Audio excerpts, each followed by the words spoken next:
हरियाणा में चुनावी बिसात बिछ चुकी है और हर तरफ से जुबानी जंग तेज है।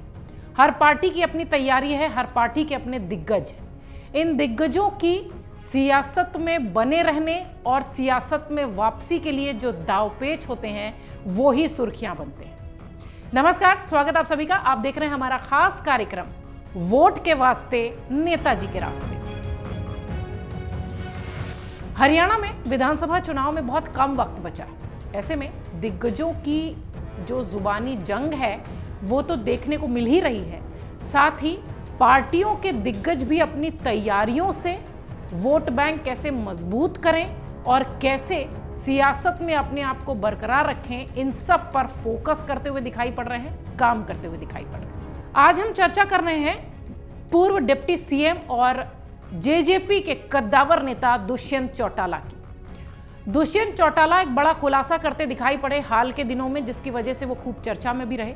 उन्होंने कहा कि किसान आंदोलन में बीजेपी के साथ खड़े रहना मेरे जीवन की सबसे बड़ी गलती थी। दुष्यंत चौटाला ने कहा कि राजनीति के अंदर विचारधाराएं जुड़ती हैं और जब ये जुड़ती हैं तो बदलाव भी आता है। हमने हरियाणा में निवेश लाने का काम किया है, हमने यहाँ परिवर्तन लाने का काम किया। हमने कहा था कि एमएसपी पर आंच आएगी तो हम सरकार छोड़ देंगे। प्रधानमंत्री मोदी को पत्र भी लिखा था। उन्होंने कहा कि हमने उनके साथ सरकार चलाई, अपनी बातें मनवाई, अपने काम किए।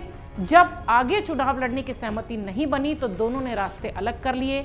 किसान आंदोलन में बीजेपी के साथ खड़े रहना मेरे जीवन की सबसे बड़ी गलती थी। आज मैं इसे स्वीकार करता हूं। हरियाणा की जनता मेरा साथ भी देगी और इस चुनाव में भी लड़ेगी। इस कार्यक्रम का विषय ही है वोट के वास्ते नेताजी के रास्ते।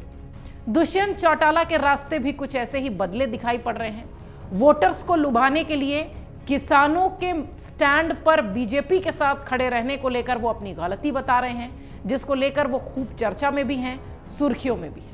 दुष्यंत चौटाला एक तरीके से जन नायक जनता पार्टी की तरफ से नायक ही बनकर उभरे थे। दुष्यंत चौटाला वो नाम जो कि पिछले हरियाणा चुनाव में उप मुख्यमंत्री के तौर पर शपथ लेते दिखाई पड़े थे, लेकिन मजबूती के साथ उन्होंने अपना एक तरीके से कह लीजिए कि जनाधार बनाया था और ढेरों सीटों के साथ किंग मेकर बने थे। इस बार भी उन्हें भरोसा है कि वो किंग मेकर की भूमिका में दिखाई पड़ेंगे, इसलिए शायद वो किसी पार्टी के साथ जाने के लिए तैयार नहीं है। वो कहते हैं कि ना मैं बीजेपी के साथ जाऊंगा और ना ही कांग्रेस के साथ, सबकी बात एक जैसी है, मैं किंग मेकर की तरह रहूंगा। अब ये तो 8 अक्टूबर को पता चलेगा कि कौन किंग बना और कौन किंग मेकर, क्योंकि जनता जनार्दन ये तय करती है कि किसे किंग बनाना है और किसे किंग मेकर की भूमिका में देना है।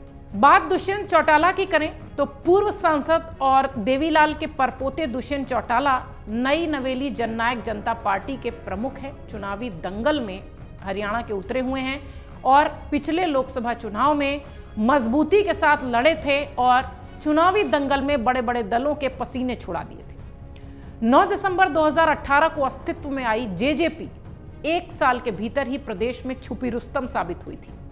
पार्टी ने 9 सीटें जीती थी 2019 के चुनाव में।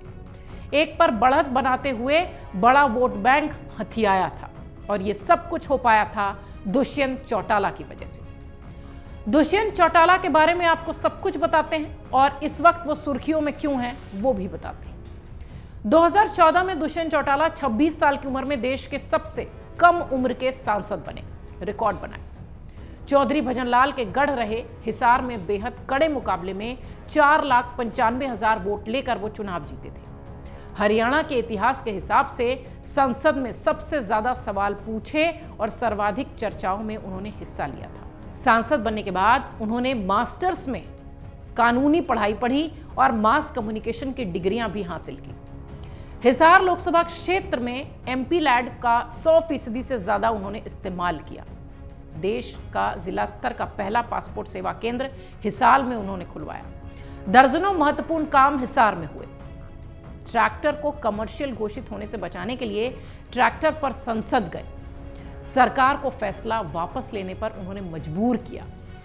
इनेलो से निष्कासित होने के बाद जन नायक जनता पार्टी का गठन हुआ था 18 में और 1 साल के भीतर ही दुष्यंत चौटाला एक बड़ा चेहरा हरियाणा की सियासत में बनकर उभरे। पूर्व सांसद और पिता अजय चौटाला का पूरा कैडर इनके साथ खड़ा हुआ दिखाई पड़ता है। पिता से सीखे राजनीति के गुर भी चुनाव मैदान में दुष्यंत के काम आए। मां नैना चौटाला और पुराने दिग्गज रामकुमार गौतम, केसी बांगड़ ने भी चुनावी चक्रव्यूह के दांव पेच दुष्यंत को सिखाए।